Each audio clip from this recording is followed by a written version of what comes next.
Parce que tout le monde est sauvé, non. Je pensais chaque mot que j'ai prononcé.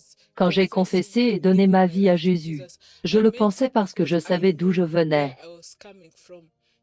Je regardais donc cet étang de feu.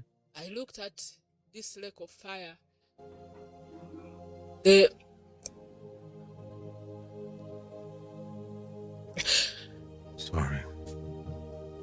It's okay. I'm sorry.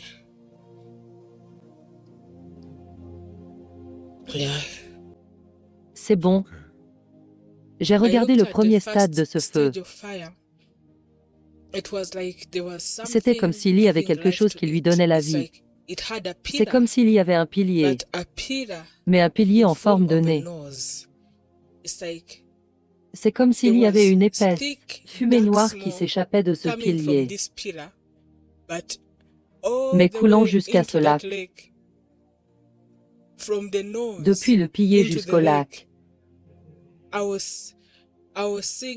je voyais une épaisse fumée noire et je voyais aussi, comme vous pouvez voir,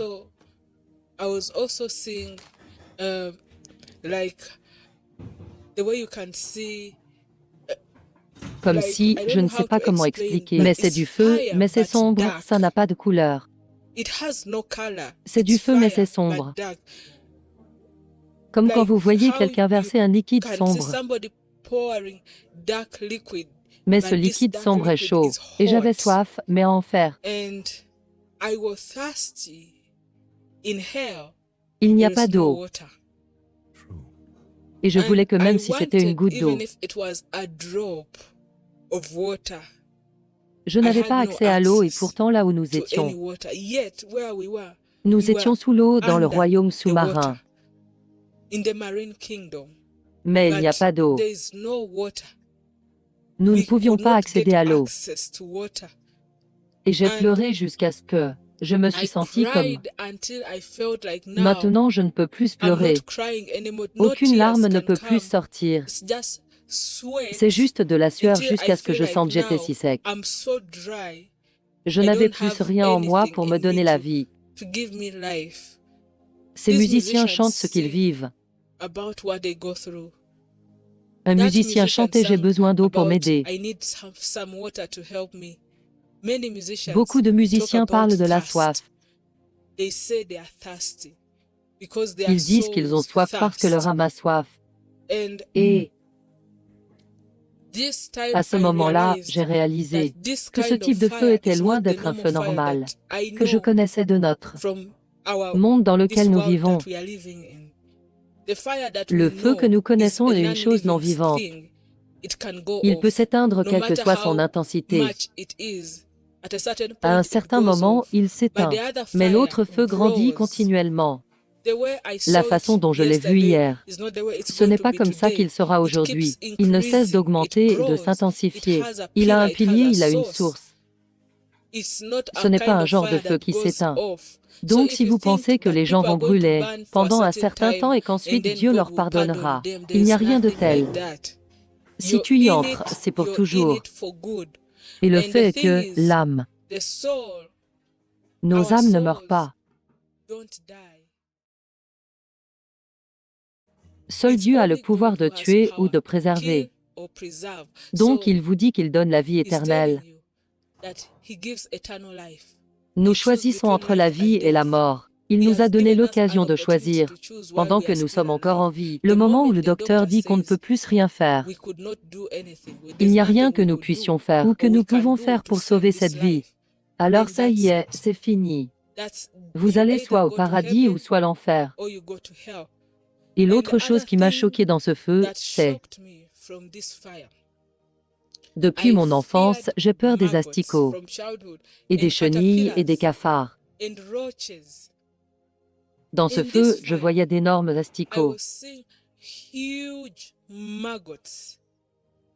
Des asticots énormes, un asticot, qui peut pénétrer dans un corps et le consommer en quelques secondes. Vous voyez comment les asticots se nourrissent de choses en décomposition. Oui, là-bas, il y en a beaucoup. On peut trouver des milliers d'asticots dans une carcasse d'une vache en décomposition. Mais cette fois, et là dans l'enfer, ils n'ont pas eu besoin. La façon dont c'est conçu, un asticot est suffisant pour faire tout le travail que des milliers d'asticots peuvent faire ici sur Terre.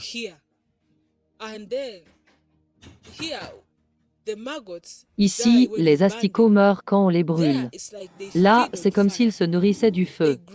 Ils grandissent dans le feu. Ils sont énormes, bien plus que les asticots normaux que nous connaissons. Les chenilles là-bas, elles sont tellement énormes qu'on n'arrive pas à y croire. Si vous en voyez un ici, vous vous mettrez à crier. Et là-bas, en enfer, où il n'y a pas de retour possible si vous y êtes allé. Et une personne va être condamnée à ce feu. Ces asticots et ces chenilles et les cafards ne sont pas là pour le design ou la décoration. Ils sont là pour tourmenter. Ils sont là pour tourmenter. Satan, qui ne veut pas périr seul, il veut aller avec les enfants de Dieu, parce qu'il sait que cela attriste le cœur de Dieu, de voir ses enfants périr avec l'ennemi. Il n'a pas conçu le lac de feu pour nous. Mais Satan ne veut pas y aller seul. Il veut donc y aller avec le plus grand nombre de personnes possible. Et c'est pourquoi certains musiciens chantent. C'est l'histoire de ma colère. La colère que l'on ressent quand on voit les temps de feu m'envoie plus haut et plus haut. Puis il parle du feu. Il dit le feu qui brûle, plus chaud, qui m'envoie plus haut. Puis il dit Seigneur de la miséricorde, puis il dit je ne vais pas périr seul. Je vais périr avec mes fans. Que le feu les brûle, que le feu les brûle. Alors les fans crient brûlez-les. Si vous vous rendez à ces concerts profanes,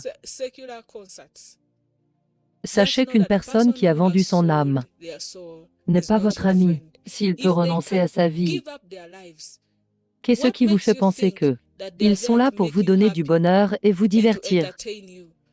Ils y sont en mission. La raison pour laquelle ils sont payés et récompensés est d'emmener vos âmes en enfer. C'est pour tuer, voler et détruire. Parce qu'ils ont choisi la mauvaise. Le mauvais maître, ils servent l'ennemi. Et l'ennemi veut périr avec le plus grand nombre possible de personnes. Donc, en regardant à cet étang de feu, je pensais que j'avais tout vu. J'en avais vu assez. Et alors que je fermais les yeux, je criais. J'appelais ma maman, j'appelais mon papa. J'appelais tous ceux qui pouvaient m'aider. Mais personne ne pouvait m'aider. J'ai même appelé ma grand-mère qui m'avait initiée à la sorcellerie. Personne ne pouvait m'aider et Satan ne cessait de me le rappeler. Il criait, j'entendais sa voix de là où il était. Parce que là où j'étais, il n'aime jamais y aller non plus. Car ça va lui rappeler de son futur. Et il hurlait aussi de peine et de douleur. Parce qu'il sait qu'à la fin de tout, il sera aussi précipité dans les temps de feu. Donc, en regardant la deuxième phase de cet étang de feu, maintenant le feu s'est transformé en cette fumée sombre. C'est pourquoi vous voyez même les conceptions dans les clubs. Lorsque les stripteaseurs se produisent, ils vous montrent la fumée qui s'échappe d'en bas, ils vous montrent la fumée. Quand ils font leurs vidéos musicales, ils vous montrent ce liquide noir. Le liquide noir, ils vous montrent tout. Ils vous disent que nous avons vendu nos âmes, ils vous montrent leurs langues qui sont noires. Ils vous montrent où ils vont. Ils vous disent, nous irons nager dans ce feu. Dans les temps de feu, ils vous montrent ils vous montrent tout parce que. Mais les gens sont aveugles, ils ont des yeux. Mais ils ne voient pas, ils ont des oreilles. Mais ils n'entendent pas, ils sont aveugles. Et l'ennemi veut que les gens soient aveugles. Il n'a pas peur que l'Église se remplisse. Mais il a peur que l'Église se remplisse, soit remplie du Saint-Esprit. Le fait que vous vous réunissiez en nombre ne menace pas l'ennemi, mais votre relation personnelle avec Dieu lui fait très peur. Donc, ce qu'il va faire, il va vous permettre d'aller à l'église et de vous divertir. Et il permettra à votre pasteur de se mélanger avec ses célébrités, et ils lui donneront de la popularité et de l'argent, et cela au détriment de vos âmes. Alors vous allez à l'église, et votre relation avec Dieu se distancie encore plus, au lieu d'un endroit où vous êtes censé être, pour se rapprocher de plus en plus de Dieu. Vous vous éloignez, ils vous séparent, parce qu'ils ont décidé de vous vendre pour la gloire ou l'argent. pour quelques sous, pour leurs avions privés, pour la position, pour les noms, quels qu'ils soient. Ils vendent des gens et ils savent ce qu'ils font. Ils introduisent donc les célébrités. Ils proposeront des services pour les célébrités, les dimanches des célébrités. Ils savent, ils connaissent leur mission, mais parce que les gens ne veulent pas lire la parole, ils se contentent de suivre. Ils vont là où il y a de la foule. Ils ne cherchent plus un lieu où il y a Dieu. Ils cherchent un lieu où il y a la foule, où l'on s'amuse. Ils cherchent un endroit où le pasteur est populaire. Ils recherchent ces lieux. Et ils ne vont pas à l'église pour chercher Dieu. Ils vont à la recherche des hommes et des femmes. Et maintenant, Satan est très à l'aise avec ça. Il ne se souciera pas d'une telle église, parce qu'il sait qu'à la fin, il va faire périr ses âmes avec lui. C'est pourquoi la crainte de Dieu n'est pas dans beaucoup d'églises.